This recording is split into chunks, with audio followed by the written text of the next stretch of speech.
Shalom jemaat yang dikasihi Tuhan, kita akan mempersiapkan diri kita untuk memperingati Paskah seperti yang Tuhan kerjakan dalam kehidupan kita. Dia mati buat kita dan bahkan bangkit dan naik ke surga dan nanti akan datang kembali untuk menjemput kita, gerejanya, orang-orang percaya. Kita akan baca dari Lukas pasal 22 ayat yang ke-3 sampai ayat yang ke-6. Lalu masuklah iblis ke dalam Yudas yang bernama Iskariot, seorang dari ke-12 murid itu. Pada waktu itu, ketika Yesus dan murid-muridnya hendak mempersiapkan Paskah, dan Yudas ketika hatinya telah salah dan dia telah mencintai uang, maka iblis dapat masuk ke dalam dirinya untuk mempengaruhi melalui hati dan pikirannya. Hati Yudas telah terikat dengan uang sehingga menjual Yesus, gurunya sendiri, juru selamatnya, hanya demi segenggam uang.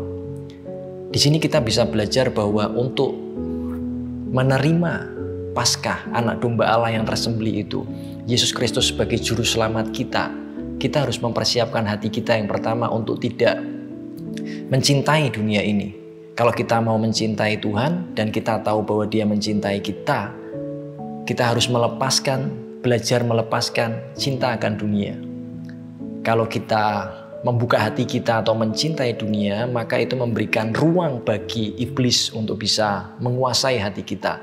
Dan artinya kita tidak bisa menerima kuasa penebusan darah dari Yesus Kristus, anak domba Allah. Karena itu sebelum kita masuk ke hari Paskah, kita bisa mempersiapkan diri kita. Belajar dari Yudas untuk mulai mengikis dan mengizinkan Tuhan untuk mempersiapkan hati kita, membersihkan hati kita, memurnikan hati kita, supaya kita bisa menerima kuasa dari penebusan anak domba.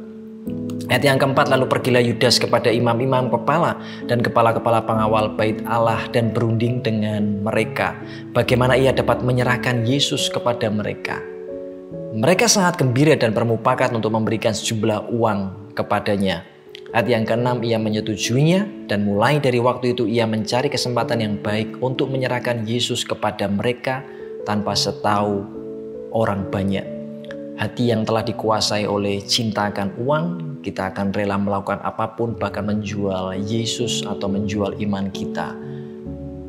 Dan kita perlu terus mendekatkan diri kepada Tuhan, karena setelah kita berada di dalam Yesus Kristus, kita percaya kepada Dia di dalam hati kita, dan izinkan Tuhan terus membawa hati kita melekat kepadanya, mencintai Dia lebih banyak dengan melihat kasih-Nya yang Dia berikan buat hidup kita. Itulah bukti kasih Tuhan, dengan Dia rela mengorbankan dirinya, memberikan dirinya untuk menjadi penebusan bagi kita. Kita telah melihat kasih-Nya yang besar, sehingga sekarang kita bisa belajar untuk mencintai Tuhan dan sesama. Dan kita bisa belajar setiap hari, mulai dari hal yang kecil, dari hal yang sederhana setiap hari, untuk mengutamakan Tuhan, supaya hati kita ini penuh dengan penyembahan kepada Tuhan, bukan menyembah yang lain, bukan mengejar uang, bukan mengejar harta, popularitas, ataupun pujian orang atau manusia, tapi yang kita kejar adalah kemuliaan dari Tuhan. Dan izinkan Tuhan untuk terus membawa kita semakin melekat, semakin mencintai Dia, maka hidup kita akan diubahkan. Dan hidup kita akan semakin menjadi berkat, memancarkan kemuliaan Tuhan dan bagi sesama. Tuhan Yesus memberkati.